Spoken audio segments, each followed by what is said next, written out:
Bonjour, c'est Cryptoly, j'espère que vous allez bien en ce dimanche 16 avril 2023. C'est avec plaisir que je vous retrouve pour continuer notre top portefeuille, avec cette fois-ci un portefeuille purement narratif. L'idée, c'est d'aller se concentrer sur les narratifs pour l'année qui est en cours, 2023-2024, préparer 2025 bien évidemment, avec 3 gros narratifs qui risquent d'arriver, et prenez bien en note le mot risque, parce que c'est à l'heure actuelle, en 2023, une supposition sur les évolutions. On sait très bien que la crypto-monnaie et la blockchain évoluent très vite, et qu'il va falloir, comme d'habitude, rééquilibrer. C'est pour ça aussi que je vous propose une conception, et il faut comprendre comment le concevoir pour pouvoir le rééquilibrer par la suite. C'est aussi une des raisons pour lesquelles je vous ai fait la vidéo sur les outils à utiliser pour déterminer, trouver des cryptos intéressantes, pour pouvoir ensuite faire ses propres recherches. On commence maintenant.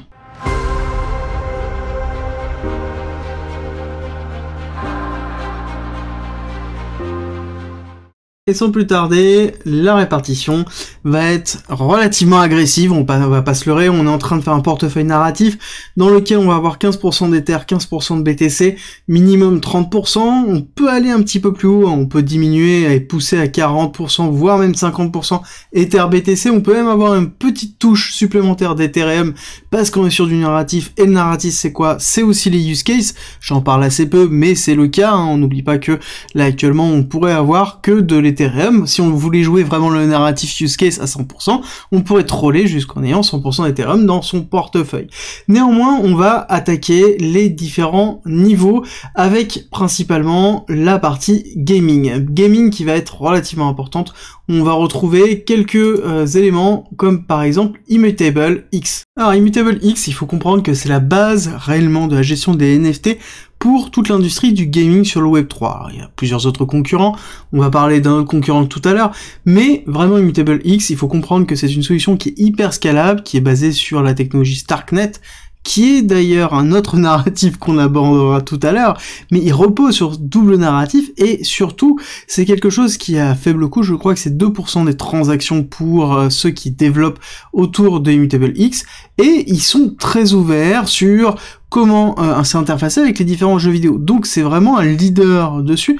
Donc si on arrive dans quelque chose, un narratif très poussé sur le gaming, forcément on va avoir une utilisation des acteurs qui proposent ce service-là, et notamment Immutable X, qui va avoir une grosse valorisation. Surtout que techniquement, on est dans une zone d'accumulation forte. On a eu, alors par contre déjà un début de performance à 1x3, x3,5 quasiment qui a été effectué. Donc il va falloir ici rentrer assez vite si on est intéressé. On prend en considération qu'on a 46% de market cap, donc on a encore un petit peu de marge, on a encore un peu de dilution qui peut arriver, on a une market cap qui est déjà de 1 milliard. Donc on sait qu'on va avoir une valorisation, peut-être pas la meilleure des valorisations, mais on sait que c'est un acteur qui, sur du gaming pur, va être excessivement rentable, et ça veut dire qu'à un moment donné, on risque d'avoir une valorisation market cap supérieure à celui-ci. Ensuite, on a Enjin, avec justement sa crypto ENG qui est aussi une blockchain spécialisée dans le gaming et dans les NFT. Pour rappel, c'est eux qui ont inventé l'ERC 1155, si je ne dis pas de bêtises, donc qui est une nouvelle méthodologie de gestion des NFT, qui est spécialisée pour la diminution des coûts, et ce qu'on appelle le mint bashing, donc c'est-à-dire le fait de pouvoir minter un ensemble directement de NFT, et c'est des personnes qui sont spécialisées dedans et qui ont une volonté à aller beaucoup plus loin. Je vous ai fait une vidéo il y a très longtemps déjà, il y a plus d'1 an, sur Enjin, où je vous expliquais aussi qu'ils sont en train de préparer un métaverse qui risque d'arriver plus tard. Je pense que c'est en conception et il va falloir être patient vu l'état du marché dans tous les cas. Ensuite, dans les jeux en eux-mêmes, donc là on a eu la partie technique, là on va passer sur la partie jeu. Pour moi, il y en a que un vraiment qui est au-dessus du reste, ce serait Illuvium, avec 164 millions de market cap. On a un autre qui est Cross the Edges, mais j'en parle pas là parce que c'est encore à part, mais Illuvium pourrait avoir vraiment une market cap relativement élevée lorsqu'on arriverait sur un engouement autour du gaming et de la gamification d'ordre général. Par contre, on fait très attention, la dilution est horrible, on est à 26%, il nous reste 75% à diluer, la market cap diluée ici sera à 638 millions, donc on est quand même relativement loin. Par contre, les possibles évolutions. Alors là, on fait pas trop attention à l'ATH parce qu'on avait une dilution très très faible, donc il faut être relatif par rapport à au market cap dilué pour pouvoir se projeter, mais on pourrait aller chercher justement un x10, x20, x30 potentiellement, si jamais on a une grosse communauté qui se forme autour de ça. Ensuite, deuxième partie, on va se retrouver, donc là on a vu, hop, ils sont ici, on a vu Engine, on a vu Illuvium, on a vu IMX, pour la partie gaming, donc petite capitalisation, ce qui est logique, et ensuite on va attaquer la partie finance décentralisée et liquidité avec, comme d'habitude, celui que je vous préconise depuis longtemps, que je défends depuis longtemps, parce que c'est un protocole qui techniquement tient la route, ils ont des revenus structurels déjà depuis un certain temps, et surtout, ils sont attaqués de toutes parts, et pourtant, ils tiennent. Alors, on a une market cap diluée qui est 1,3 milliard, donc on a un petit peu de prospection, mais il faut comprendre que AV, c'est le cœur de la liquidité de toute la finance décentralisée, en tout cas un des 3 cœurs, parce qu'il y en a 3 principalement, et pour moi c'est un des projets qui est le plus décentralisé actuel au niveau de leur DAO, au niveau de leur gestion d'organisation, et on a à côté, bon, déjà une première réaction haussière qui est en train de se faire avec une accumulation qui n'est pas encore validée et qui n'est pas encore haussière. Donc ça veut dire qu'on a encore une petite marge de progression au niveau du AAV, et on a une market cap qui est à 88% diluée, donc ce qui est plutôt positif. Et si on a la finance décentralisée qui revient, parce que ça reviendra, pour moi c'est le cycle obligatoire, parce que c'est l'avènement de l'utilisation de la finance décentralisée par potentiellement des institutionnels, donc la finance décentralisée, la liquidité sur la finance décentralisée va être au cœur de toutes les évolutions à venir dans justement le prochain bull run, et c'est mon avis, parce que je vais encore plus loin, je vais parler de Radian Capital, je vous en ai déjà parlé depuis un certain temps, Radian Capital, dans lequel c'est aussi un acteur de liquidité cross-chain, très important, et on voit qu'on a eu une énorme accélération, je vous en ai parlé plusieurs fois, et on voit qu'on a une énorme accélération parce que il y a un launch pool, si je dis pas de bêtises, sur Binance qui est en train d'être effectué, et le token en lui-même est plutôt intéressant, ça commence à être rentable, en tout cas la plateforme commence à être rentable. Par contre on fait très attention, on a beaucoup de dilution, on a 26% ici de market cap, et je pense qu'on a 50% encore qui sont en train d'être distribués sous forme d'incentive, d'où l'intérêt, si jamais on s'intéresse à ce protocole-là, d'aller justement former ce token sur le protocole en lui-même.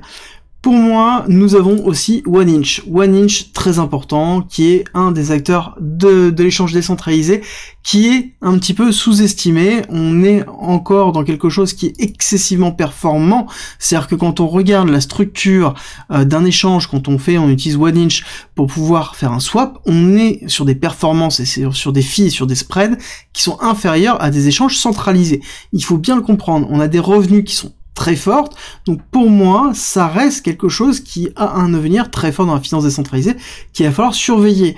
Techniquement on se retrouve vraiment dans une zone d'accumulation encore, comme quasiment beaucoup des altcoins que je suis en train de vous présenter, et on a une market cap diluée qui est relativement haute, qui est à 843 millions, mais qui est relativement faible quand on regarde un prochain bull run avec une utilisation massive de la finance décentralisée par des potentiels institutionnels.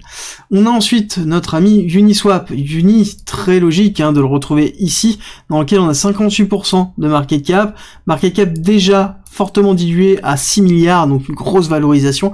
Pour moi, ça reste un acteur qui est très fort, surtout avec leur version 3, qui est vraiment, à mon avis, une des plus performantes avec OneInch, qui sont arrivés et qui est au cœur de beaucoup d'autres protocoles et de beaucoup d'autres agrégateurs, et donc pour moi on aura dans tous les cas toujours du flux qui passera par Uniswap, et donc derrière une valorisation potentielle qui dépassera largement les 6 milliards. C'est un petit peu ce qui explique leur place ici dans la partie Uniswap. 5%, AAV 10, OneInch 10, RDNT, donc Radiant 5%, parce que c'est le petit nouveau, donc forcément on limite les risques, et ensuite on va aller travailler la partie, le dernier axe narratif, vous pensez le voir ici, en effet c'est les roll-up.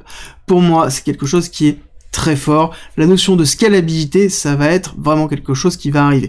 Le souci c'est que les roll-up, les principaux ne sont pas encore sortis, ou encore n'ont pas encore de token. On parle de ZK Sync, on parle de Hermès, de Polygon, alors actuellement ça fonctionne avec Ethereum, mais on suppose fortement qu'il y aura une valorisation du Matic avec une fusion de Hermès et de la chaîne Polygon, qui pour moi est l'aboutissement final de l'état de l'art de Polygon.